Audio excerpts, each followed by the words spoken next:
28th, 2011, meeting of the Radnor Township Environmental Advisory Council. Thank you for joining us this evening.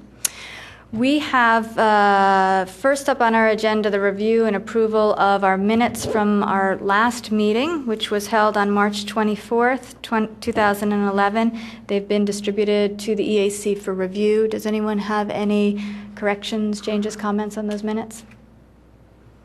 No? Can I get a motion to approve? Move to approve. A second? I'll second. Great, all in favor? Aye. Aye. Great, thank you. Minutes are approved. And once again, thank you very much, Sloan, for preparing the minutes. We really do appreciate your filling in for Ann while she is out. And No problem. appreciate your doing it again for this Okay. meeting. Thank No you. problem. Okay, next up on the agenda are announcements, but what I'm going to do is actually skip that because I want to skip right to our feature presentation, which is a presentation by Community Energy regarding the electric vehicle charging station pilot project. And we'll come back to the announcements afterwards. We have one of our members who is only going to be with us for 30 minutes, so I'd like to kind of get to the main presentation here while she's still available. So let me just refresh recollections on what this is, and then we'll jump into our presentation. I'll make some introductions. But as you may recall, Community Energy had previously approached Radnor Township about participating in an electric vehicle charging station pilot project at the end of last year, asked if we would be willing to provide a letter of support in their request for grant funding, which we had talked about here, and everyone was in favor of doing that. Radnor Township did provide a letter of support, and fortunately for everyone, Community Energy did get the grant, and now they're looking to move forward with this project. And so we have here tonight with us Jay Carless from Community Energy that will give us a little bit more information and background on the project so that we can then, following the presentation, have some discussion about it and then consider a recommendation to the Board of Commissioners to proceed forward with the project. So with that, I'll turn it over to Jay Carless. Thank you for joining us. Great. Thank you. Whoa, that's a little loud. Yes, it is a little loud. We don't really need it.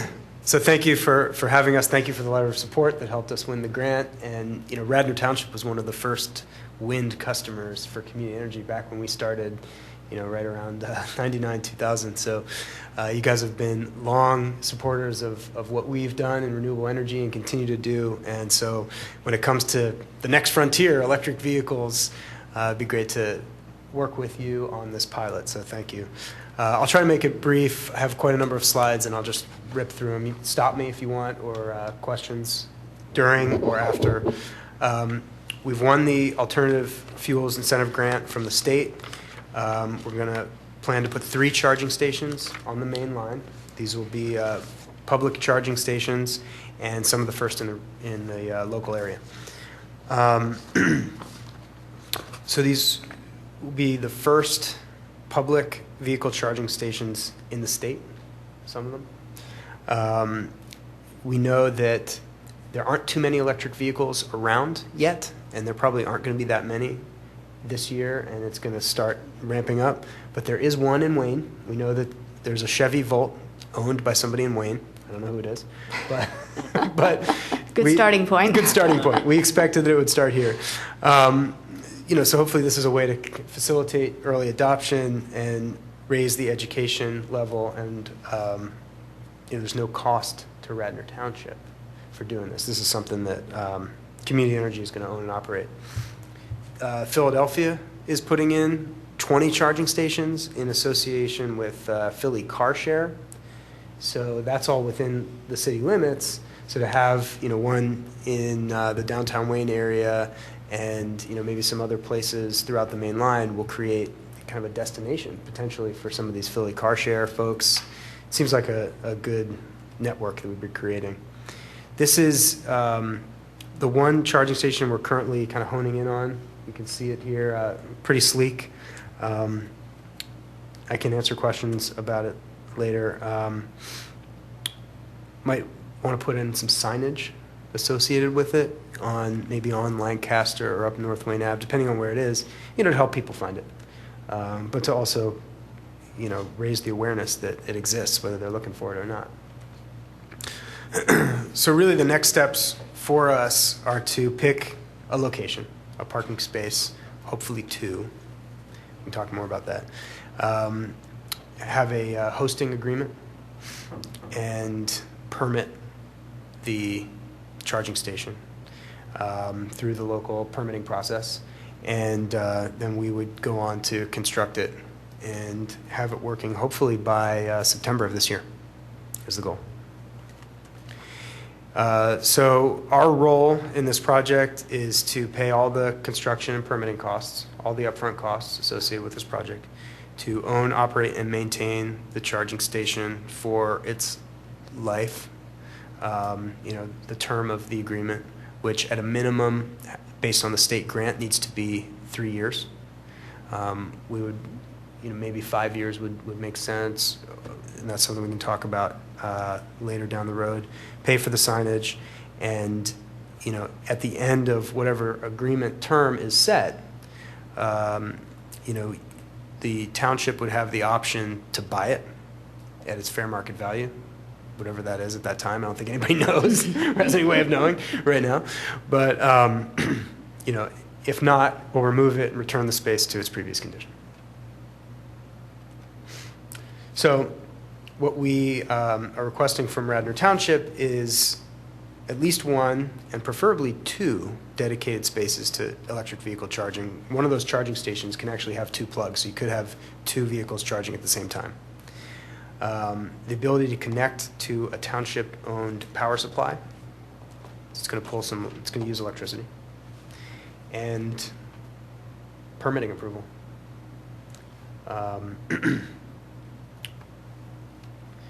These are some of the potential locations that we've identified as we've thought about where it would be good to have one of these stations. This is North Wayne Ave, sort of running vertically on the left-hand side. So you can see, it'd be great to have some high-profile locations right here on the corner. We also think, it adds a lot of benefit to the local restaurants and establishments, but also to commuters, possibly on the SEPTA line. Somebody's going into the city for a couple hours. So here's some ideas that we've kicked around, and we just late today received an email from somebody in the township, kind of identifying this area. I'm trying to think. Okay, you can see what's North Wayne Ave. Just to the right of the 119, there's sort of a highlighted area. It's more like it has gray lines through it. Are you able to use a mouse? Yeah, there we go. Use that as a pointer? Here, see that? Oh. That area as being sort of the targeted area, which certainly works well, as particularly if there's signage that helps people to find it. We're open and flexible. We obviously like to make it as easy as possible for people to find it. We think there's, some good kind of PR benefit to the township and to community energy to have it be very visible to people who may not even be looking for it. But, we understand that there's various limitations on where we can actually move this thing. So we're flexible. And that's it. Could you maybe go back to Sure. the photo of the charging station Yep. so that we can talk about that a little bit more? Absolutely. Okay. Can you describe how this works and like how a car driver uses it, and Sure. how they pay for the energy? And, Sure. Okay. Yep. So they would have either a little key fob or a credit card that they would swipe, and it would start charging, just like going to a gas station, essentially. They would take the little handle out. You can kind of see it up here. Plug it right in. It's pretty straightforward. So it pulls. How much electricity is it going to use per hour, John? It pulls about 7.2. 7.2 kilowatts. So if somebody's charging at full charge for an hour, that's 7 kilowatt hours. So as I understand it, there's several types of charging stations. Mm-hmm. Some takes a long time Yes. to charge, maybe 8 hours. Some are very Right. quick, like Yep. 2 hours. Where does this fall on that scale? This is one of the longer stations. It's a level 2 charge. So there's 1, 2, and 3, and 1 takes the longest, 3 is the shortest.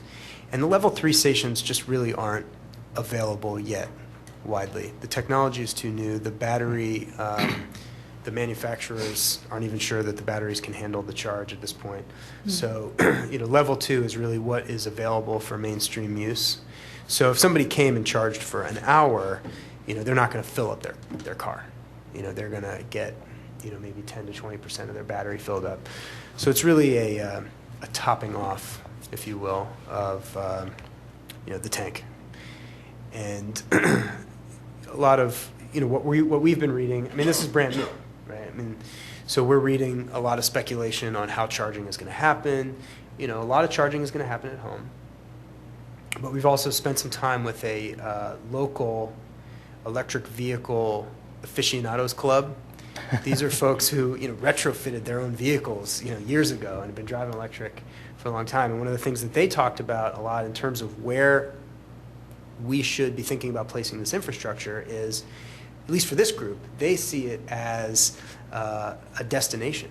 They're aficionados, so they're going to go places where they can charge. And I think, as we move along, especially early on, people are going to be thinking, all right, where am I going to go where I know I can charge, whether I need to or not? We've done some focus grouping on it. Everybody has their own kind of taste and preferences about how low you let your gas tank go, right? Some people say never below half. Mm-hmm. I happen to let it go, until I can't see it anymore. It's so low, and then but it's going to depend, So I'm not expecting that this thing is fully used, especially put it in September. There aren't too many electric vehicles around to use it right off the bat, but it's going to raise awareness.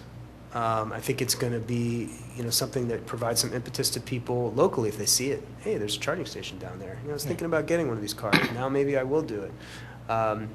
So, as we see it, what we've tried to do, as you all know from the beginning, is be at the forefront of clean technology with wind, now with solar, and we're looking at electric vehicles. And I think for the township, you guys have been there as well, so it's a good match. So when you talk about being able to swipe a card, are you talking about a regular credit card, so anybody could just use their own credit card, or you'd have to get some special device associated with community energy to be able to? Right, and so the way that that's going to work, right now they don't have regular credit card readers. Mm-hmm. So there would be a separate card. Actually, could you come up to the microphone Sure, just so people at home can hear too? Sure. Right now, it's not outfitted to take a regular credit card. I don't think that that's ever the goal of these charging stations. The goal is, as time moves on, they want it to be more and more wireless. At some point, they're hoping that your car will have an identifier, and so there's no swiping that's going to be necessary.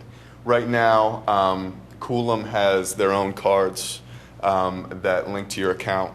And so you would have to set up an account with Coolum to use the charging station, but that's pretty standard. There's no universal card at this point for any of these charging stations. So. Right, and I would just add that Go ahead. it's not necessarily the one charging station that we will choose to use. So there are other options out there, and there's other ways of doing this as well. I mean, there are groups, particularly in Texas right now, who have started doing full-on network, where as a member of their network, you can use the charging stations. They actually pay for your home charging. So, there's various ways to implement it. How does that work with, you're tapping into the township power supply, and the money is going toward, they're paying the station. I mean, what does that transaction look like? And is the township essentially, I'm thinking, if there were multiple, would the township essentially be footing the bill for everyone charging their cars? Well, at this point, that's our initial proposal for just making it easy, because we don't think it's going to be, a real significant expense. It's not going to be a line out to probably Lancaster. not, and but that's something that you guys can think about how that would work. But ultimately, what will the model be for how these transactions work? It's not clear.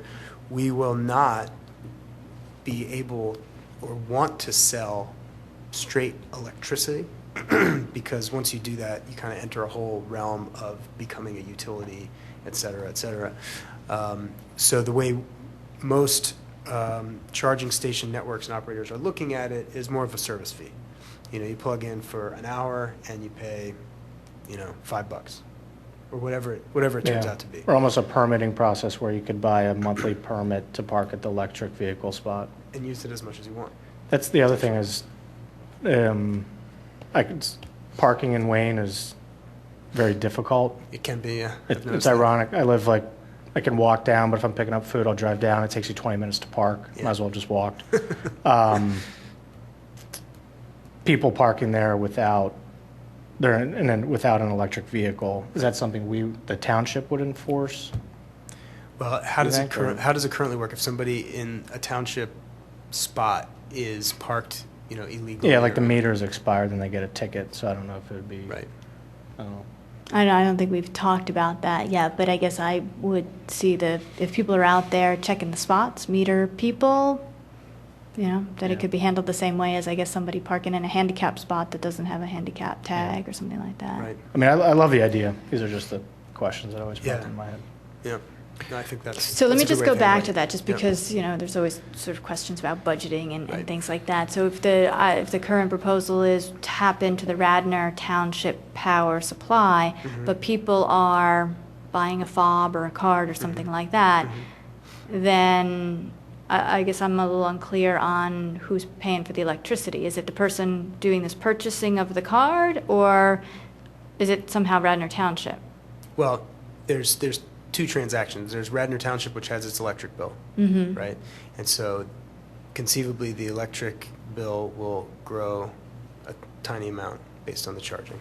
So there's that. And then there's the people who are paying to charge. And they're paying who? They would be paying us. Community They'd energy. be paying us. So if, there's a way that we create a transactional scheme with the township to, sub-metering the actual electricity could almost be more expensive than the actual electricity use. Yeah. But, if it's a, percentage of the hourly usage or something like that, that can certainly be figured out.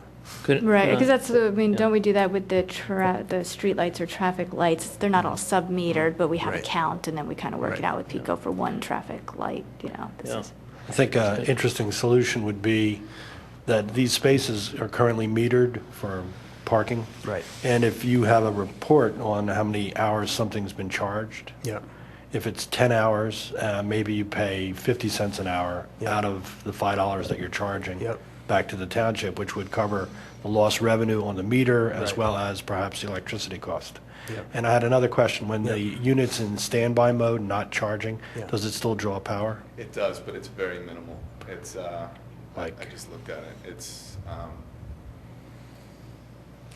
I want to say 7 watts an hour when it's in standby, so it's. 1,000th of It's like one Christmas, former And I think it's Christmas light literally, bulb. you see it a little bit, there's like an LED screen. I think that's what it's for. And I actually had a similar question. I think it's a very innovative idea. Are there any safety issues with the facility? I mean, a kid comes by and starts yanking. Can you give us a little sense on Sure. what how much testing and whether other townships have kind of Have looked into that. kicked the tires, so I to speak? personally have not heard of any serious issues. Certainly, there's always, the potential for vandalism or something like that. As far as the connection points, are very secure. They, the SAEJ1772 is the connector. And the way that that's designed and the reason that that has become the standard for EVs is as far as it can only make a connection when 2 points on the connector are connected, and at that point the connector is locked into the vehicle. So as far as from an electrocution standpoint, it's very safe. So somebody can't just pull it and get a Right, huge exactly, shock or something. It's exactly. got to be in an appropriate. Right, and some of these, we heard through this electric vehicle club, this is a new standard. So some of that, they were issues in the past. They're not really issues now with this new. Could I, on that same topic, could I also ask, is it a standard that's used? I know there aren't all that many different types of models. I know there's the Volt, and I think Nissan might have one, but is it one that's used for Absolutely. all the available ones? And is it Anything becoming that's a coming standard? out from this point forward, so the Leaf and the Bolt, the Focus that's going to be coming out later this year, and anything going forward, that is the standard. Yeah. When someone's charging, can they, say I want to charge for 2 hours and then be gone 3? What do you mean In exactly? other words, can you buy 2 hours of time but leave your car hooked up, or will it just stop charging and that's how you know that your battery's full? Right, and I think that's something we still have yet to work out, if people are gone for a longer period of time, how that's going to be handled, But internally, you monitor or meter the electricity being drawn through the unit. Correct. So if they happen to, in other words, a meter person could walk by, it could be plugged in, and they wouldn't know if the car had been there for 2 days or 2 hours. Potentially. Unless there's some reading going on the charge point. Yeah, that would. There's probably like a. Or I guess these needle. parking spots already have meters for them, right? So that's how we know how long somebody is parked there. So maybe we just need to think a little bit more about what happens to those meters. You also have to pay for your parking too, or use them somehow for timing to make sure that it's a reasonable amount of time and that the spot is not then just kind of up for grabs. You can park there for as long as you want to. Yeah, there's some teething that will go on. Yeah. Have you spoken to SEPTA directly at all? No. We haven't spoken directly to SEPTA about doing anything with SEPTA. Because they have lots of power, and they have lots of spaces that you have to have a monthly permit to be in that space. Yeah. And I know you said that there's 1 Volt in the township. Have you reached out to Nissan and all that too? Because the next car is the We Leaf. have, with Nissan at the moment, Nissan and Chevy are kind of in 2 different spots right now. Nissan's production, they've seen that be less than they had initially anticipated. But demand is through the roof. So they're dealing with that issue right now. Chevy, what's the newest number that we found? They're saying 10,000 will be produced and sold this year. And I think there's a dealership right now. They should start, filtering into the dealerships in eastern Pennsylvania by the end of the year. And what we're hearing too from all of these dealerships is there's extensive waiting lists. But because they're trying to be dispersed through the country relatively evenly. And another issue with the Leaf is there was some federal funding to start certain cities, many of them along the West Coast. So you're seeing a lot more Leafs on the West Coast right now. And, they'll be trickling over here hopefully soon. So.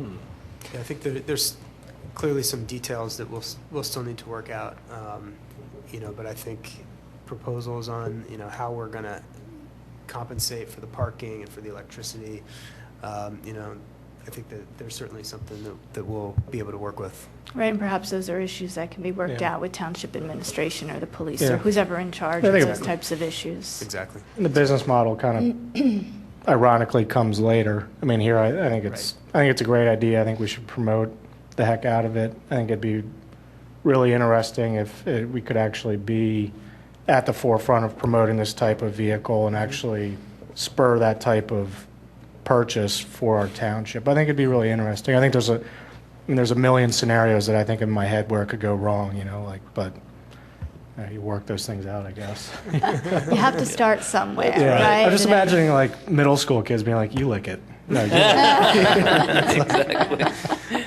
actually, I do have a question. Once it's plugged in, can anyone just walk by and rip it out, or is there some sort of mechanism? That I would have to double check. Yeah, because the way I see it, it'd be beneficial. We're going to get the guy from Phoenixville who, instead of going to the Paoli station, is going to say, you know what, I'm going to go to Wayne. I'm going to go to work. I'm going to charge my car.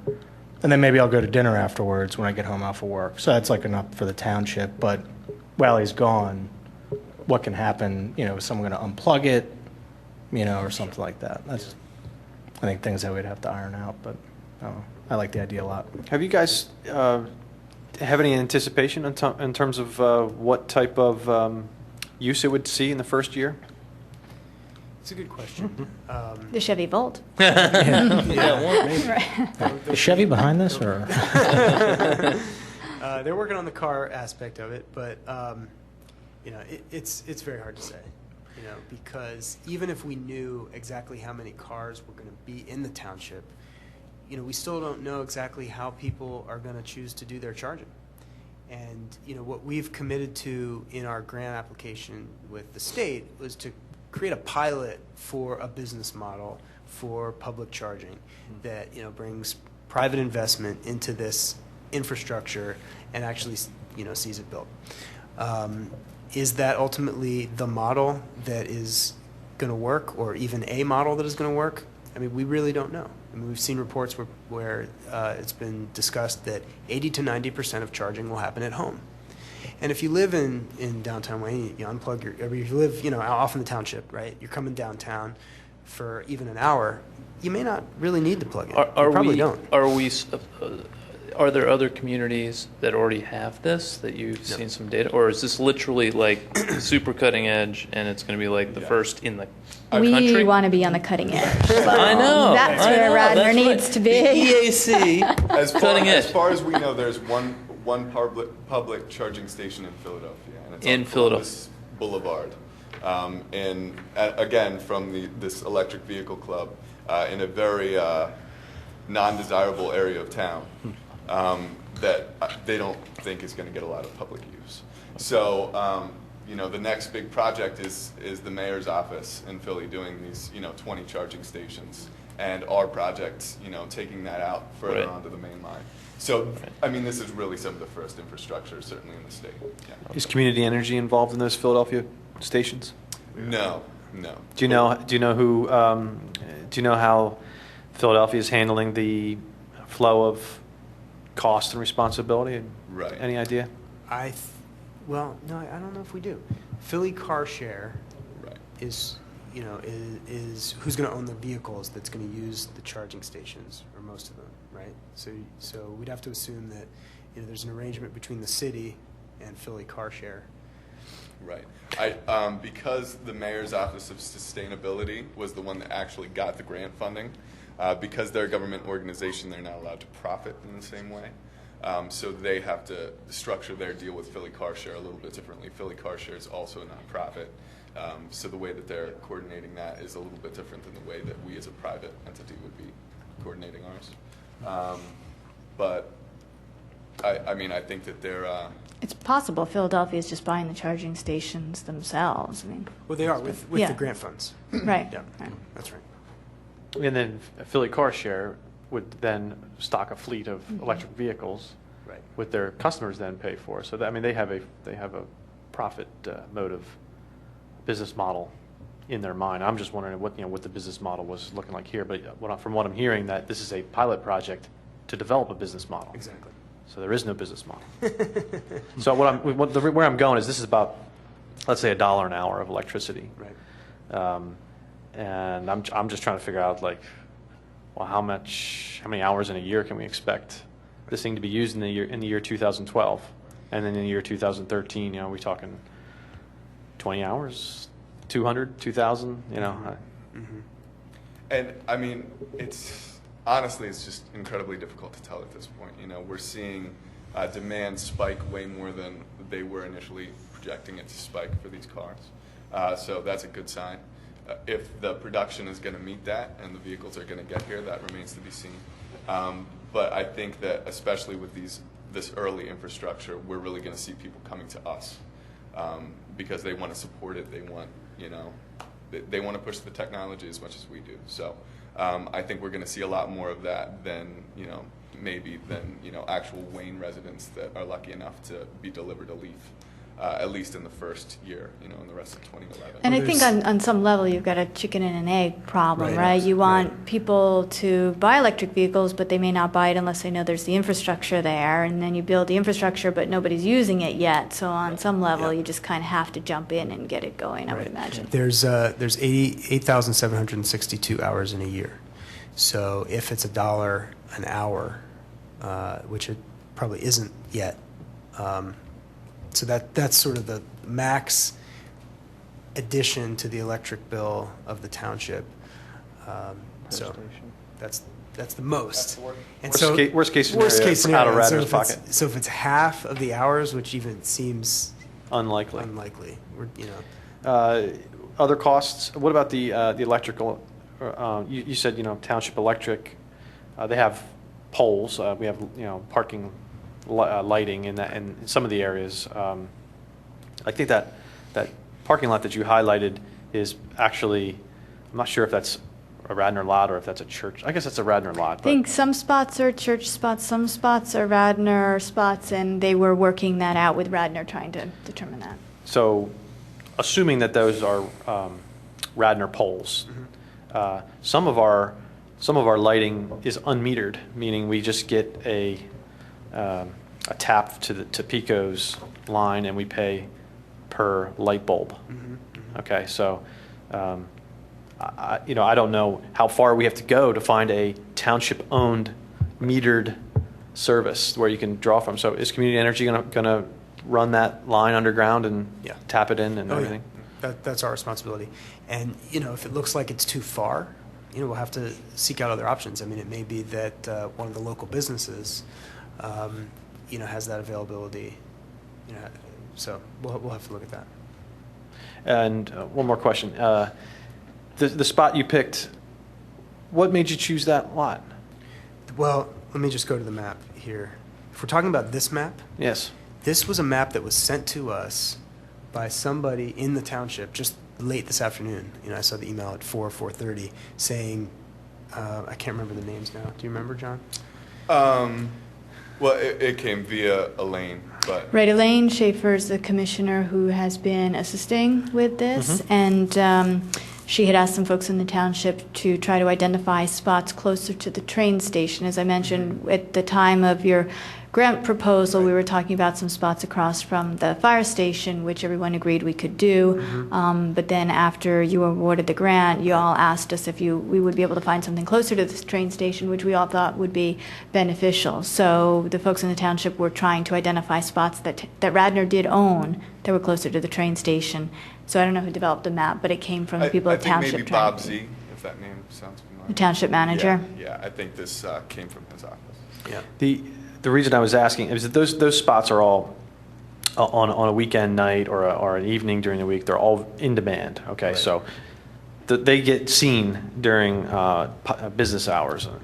But if you just move a little bit to the left and you go right onto Wayne Avenue, your visibility goes up by tenfold. Right. Well, that was your previous. Right, that was the Picture, previous, right? the previous picture. I don't know, you can see little yellow, I don't know if you can see them very well, but, we thought maybe these spots would be Oh, I didn't see the yellow. Okay. pretty nice, high-profile spots, and again. And had it's- you sent this picture to the township or no? No, this also came earlier this morning. There was just a lot of confusion even within the township as far as who owned what.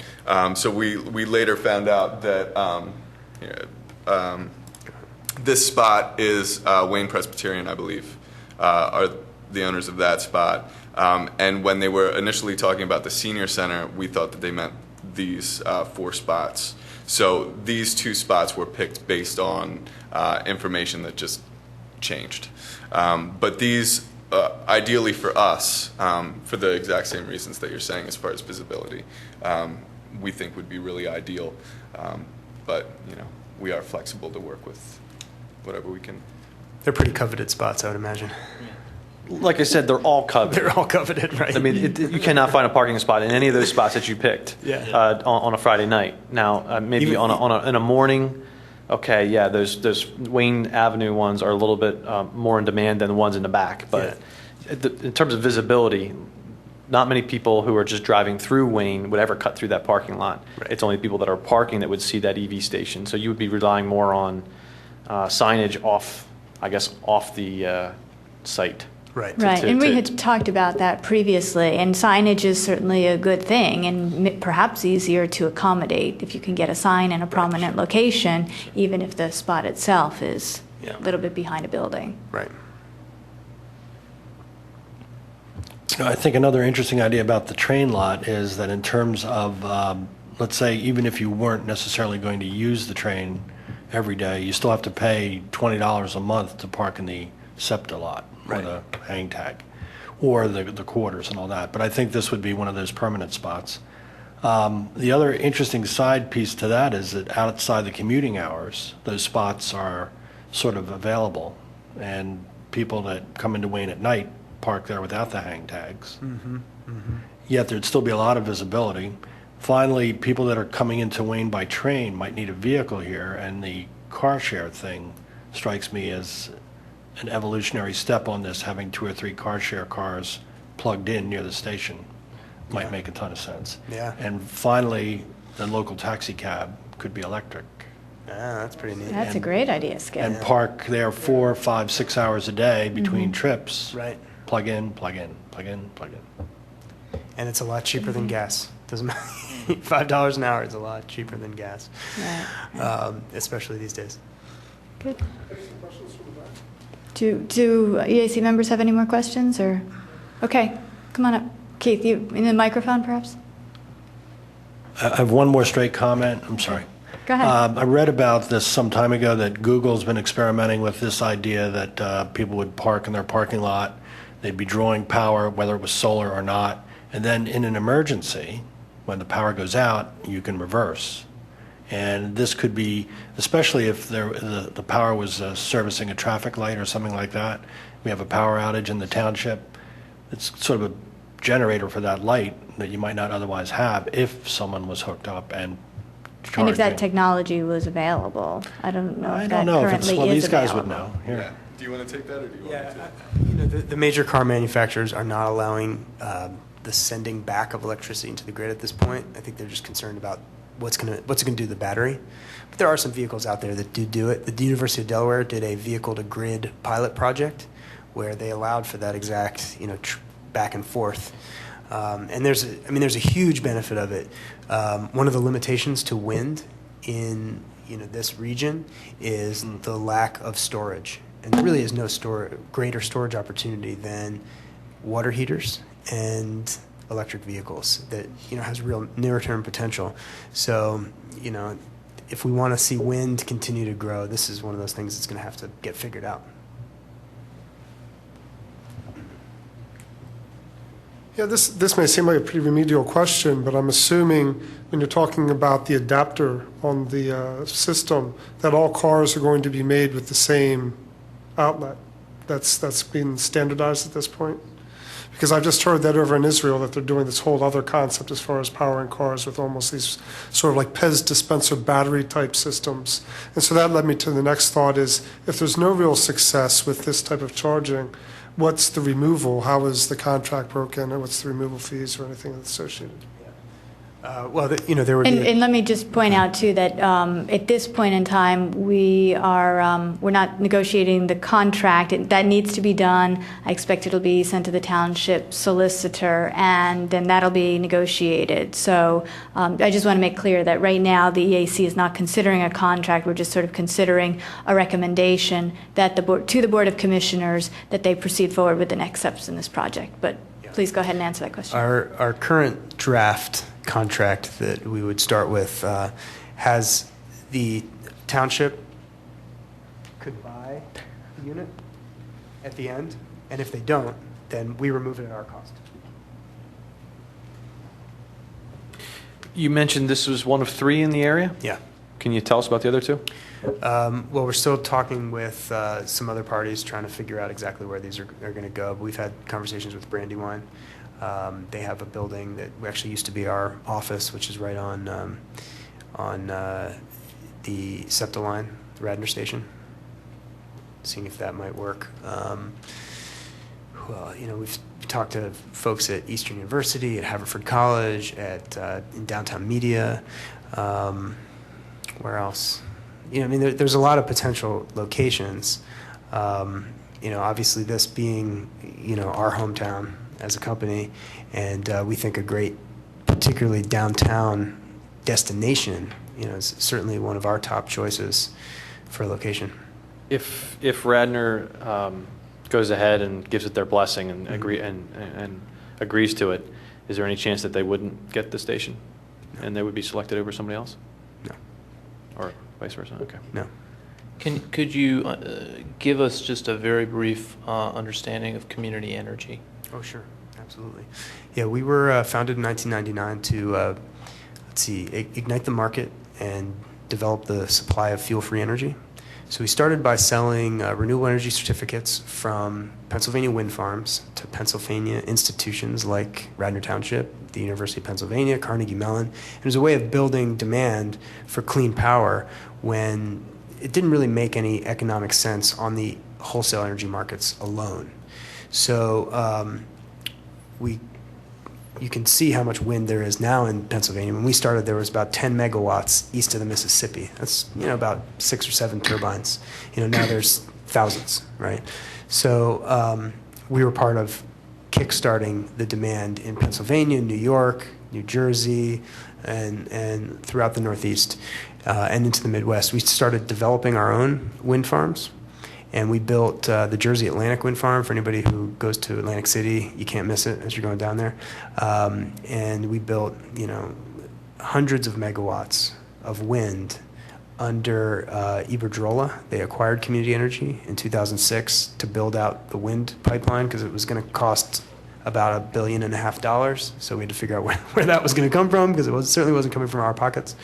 In 2009, our founders spun Community Energy out of Iberdrola, so we're again an independent company under the original ownership, and we're continuing to do the green power marketing, and we're also developing solar.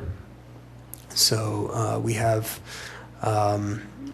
solar projects in New Jersey, Pennsylvania that we're in the process of developing, large utility scale projects, as well as rooftop systems. We actually built one at Eastern University on the roof of their Eagle Learning Center. They buy the power from it. And it's a relatively small system, but it fills up the roof. And it's a good pilot project. So that's our main focus right now is green power marketing and kind of figuring out where the clean energy future is for retail consumers and building utility scale solar projects. Are you doing anything with geothermal? We haven't done anything with geothermal. I hear a lot of great things about it, but we haven't really done much with it. I just want to let the EAC know that I was advised prior to the meeting that the League of Women Voters is coming in for a meeting at 7:30. So we should, certainly if you have more questions, please, let's ask them, but we should just kind of keep an eye on the timing. If you want to get fired up about electric vehicles, I recommend the documentary, Who Killed the Electric Car? I don't know if you've seen it, but it's definitely worthwhile. It's about the electric car that came out in California, and it's an interesting story. He's coming out with a new film. I just saw him speaking on Bill Radigan. Oh. The same guy who did Who Killed the Electric Car is coming up with a sequel. Good. That's basically going to talk about all the new technology that's out there. I forget exactly what they call it. It's not Who Killed the Electric Car or Reborn or it's yeah. I'd watch it if you get the chance, but I like it. Okay, very good. Well, thank you very much for coming tonight. We really appreciate it. It was a terrific presentation. It's very exciting. And would you be able to send me the presentation or leave your jump drive or something so that we have this and can be made available to folks here? Sure. Okay. Thank you all very much for your time. Great. Thanks. Thank you very much. Thanks. Okay, what I would like to do now is, as I mentioned before the start of the presentation, is like to make a recommendation to the Board of Commissioners to proceed forward with the next steps in this project. And I had circulated some language to the EAC members beforehand, but I want to read through what my proposed recommendation is, and if folks are on board with that, could we have a motion to approve that recommendation in a second, and then we would take a vote on it? Okay, so Brenda, can I ask a quick question? Mm-hmm. So we brought up a lot of issues. There's a lot of balls hanging in the air right now.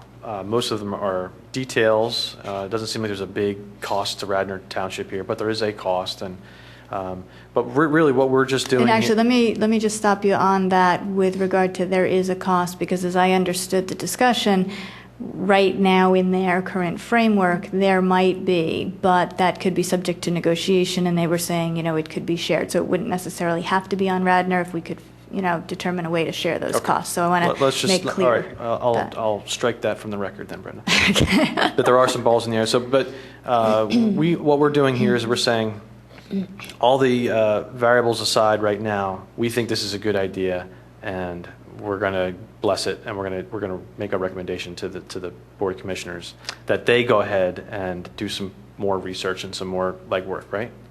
Right, to send it to the Board of Commissioners to say that, excuse me, that we believe this is a good proposal, that we would recommend that they proceed forward with the next steps. The next steps will involve working out those details, will involve negotiating and entering into a contract with Community Energy. And so we're not reviewing that right now. If the Board of Commissioners wants our input on that contract, we can certainly do it. I'm not sure whether they would want to do it that way or whether they would prefer to have their solicitor handle that, but that can be the next step. So we're not speaking to any of that, and I want to certainly make that clear, that would come once the Board of Commissioners gave their blessing that, yes, we do want to proceed, and then they'd need to go forward with that. But thank you for those clarifying points. I think that's important too.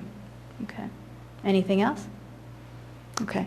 So the recommendation would be, and before I read this, let me also note that we have 2 EAC members who are not here tonight. Well, actually 3 now that Robin has gone.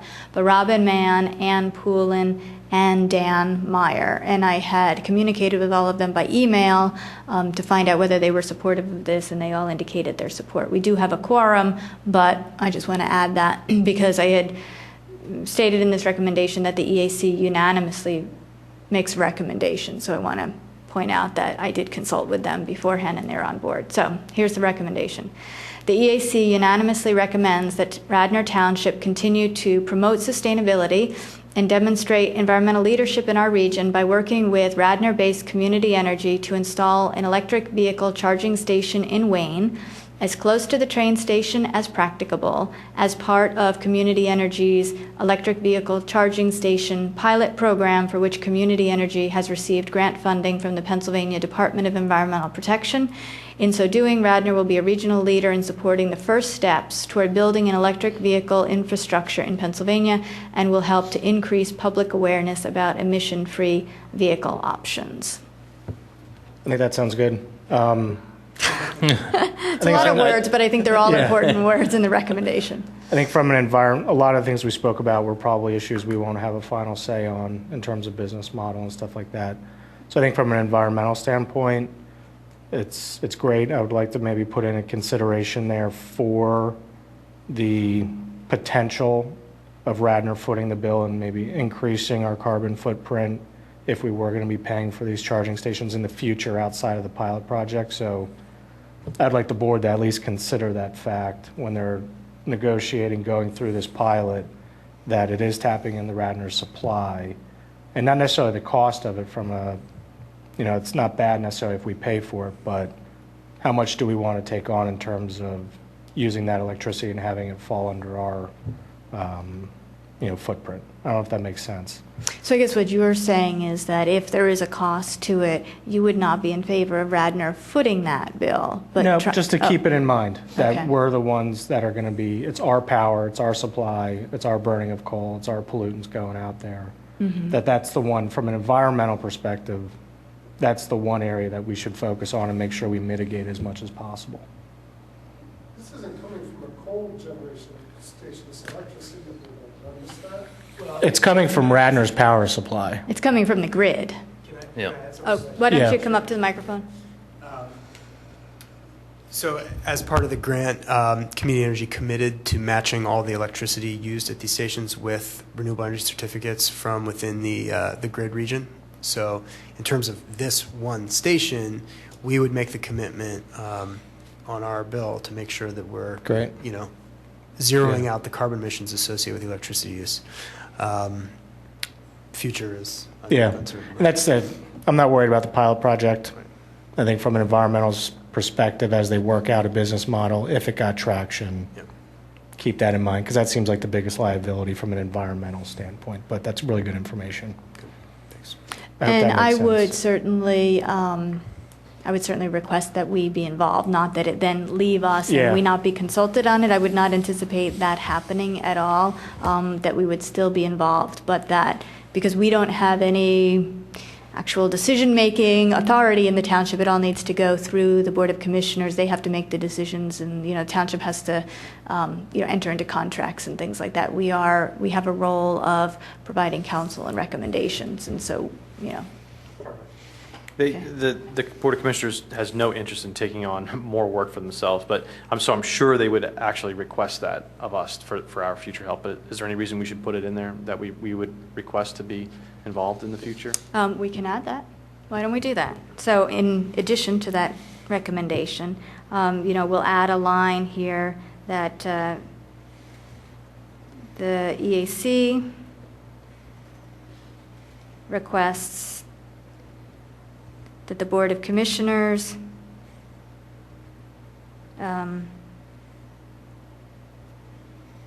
consult with EAC as the project progresses, so that we may provide further recommendations. How does that sound?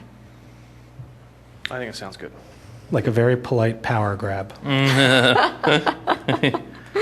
Is it good to have a lawyer as chair of your EAC? Okay. Okay, so is everybody in favor of that? Can we get a I'll motion? second that. Why don't we start with a motion then? I move that we submit this recommendation to the Board of Commissioners. And I'll second that. Excellent. All in favor? Aye. Anyone opposed? Terrific. The motion passes, and the recommendation will go to the Board of Commissioners. Thank you both to Jay and John. We appreciate you being here. Okay. Okay, so let's go a little bit backwards in our agenda and catch up with our regular orders of business, which will go back to announcements. I'm going to start with an announcement regarding National Take Back Day, which is April 30th, which will be this Saturday. The U.S. Drug Enforcement Agency, together with local law enforcement, is going to sponsor one of these National Take Back Days, similar to what they had done last year, where they will be setting up collection places for surrendering of any unused drugs and pharmaceuticals that you may have at home. You may want to dispose of them. The EAC thinks that generally we promote this sort of thing rather than throwing the stuff in the trash and then who knows where it winds up. But to come and surrender any expired, unwanted, unused pharmaceuticals. It'll be Saturday, April 30th from 10 a.m. to 2 p.m. at the Township building and also at the Wayne Senior Center. And they are collecting both controlled and over-the-counter substances. They are not taking syringes, however, because of any risk of bloodborne pathogens. And for anyone sort of concerned about anonymity, they are trying to, ensure anonymity if you just want to get rid of some drugs that perhaps you either wish you didn't have or shouldn't have. Brenda, may I also say that not only putting it in the trash can be a bad way of disposing it, but flushing it down the toilet is also known to be quite a hazardous way of disposing it of drugs, due to the possibility that those drugs end up in our creeks and rivers where the municipal discharge eventually ends up. Absolutely, absolutely. So that's this Saturday. Have an opportunity to clean out your drug cabinets. Okay, next up, Delaware County Household Hazardous Waste Collection Event. The next one is going to be on Saturday, May 7th, and that will be at the Marple Transfer Station. So for those of you that are doing spring cleaning, again, a nice opportunity to get rid of some of your waste in an appropriate fashion. They are accepting household hazardous waste at this event, your flammables, toxics, pesticides, rechargeable batteries. At this particular event, they are not taking computers, printers, faxes. Oftentimes they'll take them, but not at this particular one. This is just strict household hazardous waste, but not your electronics. Then the final item that I have is a lawnmower trade-in event. It's entitled Mow Down Pollution, and this is going to be held also on Saturday, May 7th from 10 a.m. to 2 p.m. What you can do is you can bring your old gas-powered mower and trade it in toward, get a $50 voucher good for the purchase of a battery-powered or electric mower. They will have Black & Decker mowers on site available for purchase if you're interested at an additional discount, or you can simply take your voucher. It can be mailed in for a rebate. This is being sponsored by the Delaware Valley Regional Planning Commission. Pre-registration is required, so if you're interested in registering, you can, actually I would just Google Mow Down Pollution or go to the DVRPC website.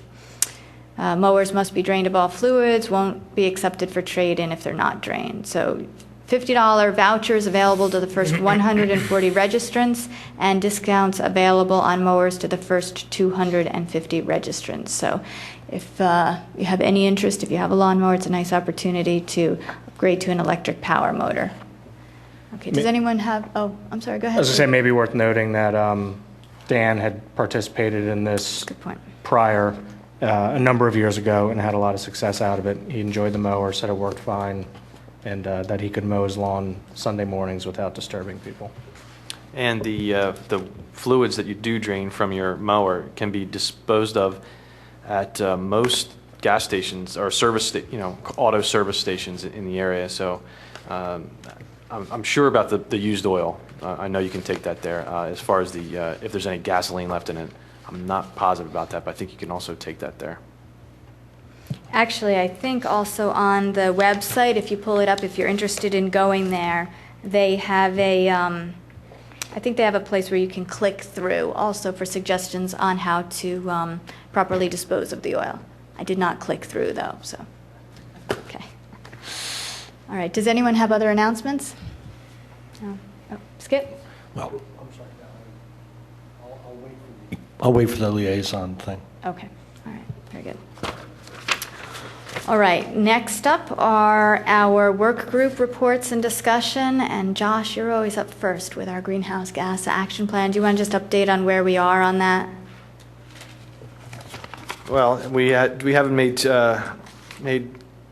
any particular progress that I'm aware of since our last meeting. At our last meeting, we completed the review of 22 potential ideas that we have that are potentially could be included in our final action plan. We announced them. We went over them in brief, sort of described them in general, and the next step is for our group to comment on them, decide, and for us to decide which ones need to be investigated further, so we can start weeding out the ones that aren't going to make the list and strengthening the ones that are going to make our final cut. That process has not started yet, but. Okay. And maybe we need, on some of those, maybe our work group, you and Robin and I can get together and flesh some of them out and begin to write some of them up further. I think we had said that we wanted to have just the very, very short ones put before everyone to see if anyone had a problem with them. And then if everybody seemed to be on board, we'd put a little further work into put some flesh on the bones and start getting some. So I think maybe we can get started with that. Yep. Okay. That sounds good? Yeah, it sounds good. Now, I certainly encourage the rest of the EAC to put a little bit of time in, maybe just 30 minutes or so, to see if any questions pop up on any of the other items. I haven't heard any comments yet, and I'd like to hear some before we get started. Okay. Just to know what people are thinking about it. Josh wants to hear from everybody. That's you. Let's make EAC. that happen. Okay. Okay.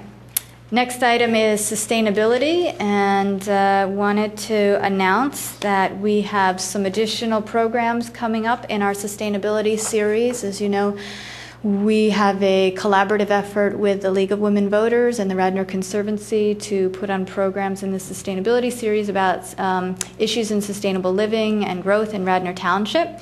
And we pursued an application to Delaware County Conservation District, who, together with the Pennsylvania Resources Council, has put together some workshops and received some funding from PADEP for these workshops. They were looking for locations in which to host them. They seem to align with our goals in the sustainability series. So our next 2 sustainability series programs will actually be put on by Delaware County Conservation District and the Pennsylvania Resource Council. So let me announce what they are. The first one will be focused on water. It's called We All Live Downstream. Come and learn about water conservation, stormwater management practices for both households, businesses, as well as municipalities, including native landscaping, rain gardens, rain barrels, sump pumps, and stormwater basins. This one will be held Thursday, June 23rd at 7 p.m. here in the Township building. For EAC members, that is a regular EAC meeting night. So our plan is to have our EAC meeting at 6 o'clock as we do typically, finish up by 7, and we'll have our sustainability series that night. Okay. The following workshop will be in July, end of July, July 28th, again here in the Township building, 7 o'clock, and that is entitled Bringing Green Energy Home. You'll be able to learn about energy efficiency, conservation, renewable energy technologies for households, businesses, and municipalities. And here's something special about this one that should get your attention is the first 80 attendees will receive a free CFL light bulb. So for those that have not yet tried the light bulbs out, it's a nice way to give it a try without really making any investment, and be entered into a drawing to win basic home energy audit worth $250. So some incentives to come to the workshop. Just on those, we had, with the Conservation District, I had agreed to check with them on registration numbers to see how they're doing. I mean, I think the last thing we want is low registration and attendance. So probably at the May meeting for the downstream seminar, I'll come back with a report on how our registration is looking. Good. So maybe we could, if it's low, hopefully we can brainstorm on ideas on how to promote it a little bit better. You know, I think that's good, although we should probably even get started before then. I know I had reached out to Leslie by email. I think I copied you on that. Yep. And I haven't heard back from her on that. She may just have a lot going on, but if you don't mind, could you reach out to her and see if she has other thoughts on what we ought to be doing? And I say that because often with these sustainability series programs, she or the Conservancy has taken the lead on it. Okay. And if she doesn't have enough time, just have her give us, a list, Some a to-do tasks, list yeah. of whatever she'd otherwise be doing, and we can do that. Okay. But I think that makes good sense. And Yeah. just connect with me and we can work together, get the word Perfect. out. If there's any ideas on how to boost registration, let me know, and I'll be more than willing to go after it. Be great to have that in the Suburban, if that's possible. So we might want to mention that as well if we can. Okay, good. All right, that is Sustainability Series programs. Next up under sustainability is our Water Sense partnership. And Sloan usually comes with a tip of the month. I've got another one. Excellent. The challenge, this is from our friends at the EPA Water Sense program. The challenge, the average bathroom faucet flows at the rate of 2 gallons per minute. The solution, turning off the tap while brushing your teeth in the morning and at bedtime, can save up to 8 gallons of water per day, which equals 240 gallons a month. So, and I know that my kids are very well aware of this and have policed this at our house very diligently. I also wanted to note that the WaterSense site has a nice listing of programs around the country that different townships and states and water districts and others are doing on a range of things that can encourage water conservation. And I picked out a couple of interesting examples. The town of Sharon, Massachusetts has a program where they will help offset people's cost of getting water-efficient appliances, faucets, and other appliances, and it was fairly significant amounts of money, up to $200 per person, and it looks like they had gotten some funding through their state Department of Environmental Protection, and a town in Virginia has an interesting water smart landscape guide. And it's a lot of information about being efficient on your landscaping, and it also something in the order of $150 of rebate for getting a water smart guide to come out and help you with your landscaping. So I think there's some innovative ideas going on around the country. It's worth looking at the EPA WaterSense site, and I think we'll sort of talk about looking for grant opportunities where we might be able to do something like this in our area. There wasn't anything up on the site for Pennsylvania, unfortunately, but Okay. but I think I think we could probably come up with some good ideas, and there may be programs going on. They're just not being linked at this point to the WaterSense site. Okay, well, that sounds great. I mean, that sounds like some good things for us perhaps to look into Yeah. and then use as a basis for a grant. Yeah, a lot of good ideas. So when we're looking for grant ideas, there's some good ideas up there. Great, thank you very much. Next up is community environmental awareness. Do you have anything to report on that, Josh? No, I think I'm going to hold off till next month. We Okay. should have some interesting collaborative efforts between Radnor's elementary schools to talk about next month, but I'll get Very back good. to you. Okay, thank you. And then final item under the work group reports has to do with stormwater, and wanted to briefly report on a workshop that Robin Mann had attended on March 29th that was sponsored by the Army Corps of Engineers and Pennsylvania Department of Environmental Protection, in which they are looking to identify, prioritize some regional watershed improvement projects, and offering to assist in design and construction of some priority projects. Robin has provided a report to us, which I was going to read, although we're getting a little short on time. So let me see if I can just kind of hit some of the highlights. The Corps and DEP are collaborating on a watershed improvement project funded under the Water Resources Development Act, and the project's intended to lead to development, design, and construction of watershed improvement projects in the watersheds of Chester, Delaware, and Montgomery counties to address flooding, water quality, and restoration needs.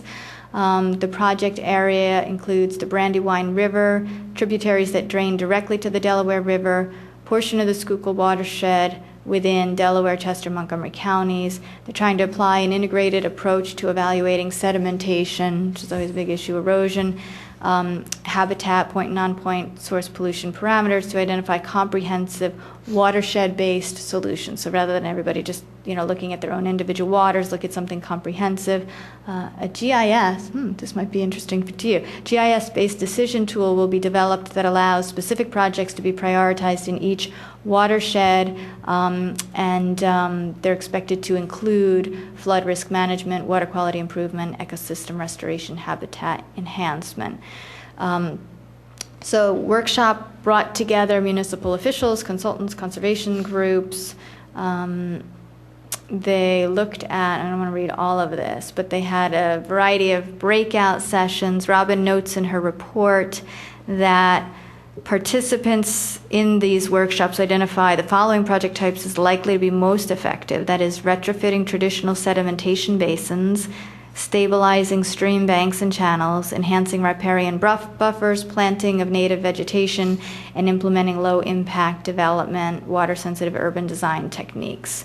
She notes that Dan Malloy of Radnor Township attended the workshop on behalf of Radnor and submitted the following watershed problem areas in Radnor Township for consideration: Gulf Creek, the area above and below Plant Avenue; Little Darby Creek, the area between Oakford Road and West Wayne Avenue; and Ithan Creek, the area below South Aberdeen Avenue. As a follow-up, there will be data collection and development of decision support tool through the remainder of this year. And in the beginning of 2012, they'll finalize their decision and support tool through stakeholder process, development of priority rankings, and then following that, they'll do project design and implementation. So it sounds like a lot of exciting things going on. It'd be great if Radnor can benefit from some of the comprehensive watershed-wide attention to these issues. Okay. Report on annual PEC EAC Network Conference. Steve Yes. attended. Do you want to give a Brief report. I attended. Concerned citizen Keith attended as well. Overall, I think it was very informative. I left after lunch, so I attended the morning session and sat in on the stormwater, which had 3 presentations, one from Chester County, one from DEP, and then another from a private consultant. I forget the company name. They're the ones that actually did a stormwater analysis for Radnor. I felt the Chester County presentation was actually the most beneficial, at least for me, getting up to speed on, from a county perspective and then at a municipality perspective, kind of the issues of stormwater, and really learning in the township, in the municipality, what are the impaired streams. That was hands down the number one thing to be aware of, and that it's very easy to get lost in regulations coming out of the state and the feds, but knowing the impaired streams, then knowing how you're categorized is sort of the second. I was taking vigorous notes and then learned afterwards that Radnor actually has done an extremely good job in managing our stormwater. I guess the consultant who had done our analysis, and I think the recommendation was actually that we have our own treatment Is this plant. Marlou Gregory? Is that who you're talking about? I forget. Okay. I'd have to look at my notes. But I came away with a good feeling that Radnor Township actually does a very good job managing their impaired streams. So that was very good. The DEP session was a little bit over my head. It was all concerned 100% about state regulations and a lot of acronyms. So, but the Chester County one was great. I think we're in a little bit better position than Chester County is, given the diverse landscape over there of between suburbanized and rural, so they have a lot to deal with. But overall, is very positive. Great. We should continue to attend those, and we should definitely continue to try to work with other township EACs. Obviously a lot of similarities. We probably spin our wheels on a lot of the same things that other EACs do, and I think there's a number of well-established ones in the area. So. Yeah, and I have in my law firm 3 partners, one who's on Tredyffrin EAC, one who's on Haverford, and one who's on Lower Merion. So yeah, I've coordinated with them on some things, but it's easy enough if we have any issues or any questions to reach out to those folks because they're pretty close. Yeah, we should maybe think about the benefit. It sounds like a good idea, but I don't know what the realized benefits would be. The sustainability series that we're doing. The first thing that popped in my head is like, well, I'm sure the guys in TE are doing the same thing. Does it make sense to do a combined one? So I think we should just always kind of keep that in the back of our minds, that there are other EACs. Mm-hmm. And if we ever found a cause we thought would be really good about joining forces with, then we should probably try and do that, because there's resources there, I think, to support us as well. Mm-hmm. We might consider having an EAC meeting sometime during the year that invites other local EACs to join us, or to hear about what they're doing. And right. About 4 years ago, a bunch of the EACs had gotten together, Haverford, Lower Merion, TE, maybe King of Prussia too, and Radnor, and had tried to form something and get it off the ground, and met a couple times, which was very good, and it was great to share. And then I think people just got busy, but it might be worthwhile trying to get that going again. Yeah, I think it's a case where we'd really have to identify a common thread and something that we could get people's time spent on. But I think it's something we should always kind of think about. Very good. Well, thank you very much for attending. We appreciate that. It's good to have a Radnor presence there, and it's good to see what all the other EACs are talking about and working on. Yeah, given that it was at Villanova, it would have been bad if we didn't have someone there. So thank you. It was my pleasure to go. I enjoyed it. Excellent. Okay. Next on the agenda are our liaison reports. Skip, do you have something concerning Planning Commission? Well, just before the beginning of the meeting, I did circulate an article in today's New York Times. I recommend it to Radnor in general, perhaps, and certainly to, I will recommend it and circulate it to the Planning Commission, because we're going to be looking at green energy solutions at the residential level, and including solar. And there's a project in North Jersey. I was unaware of the scope and scale of it, but the largest utility in the state of New Jersey is installing 200,000 solar panels in its footprint as part of their goal to have renewable energy at plus 20%.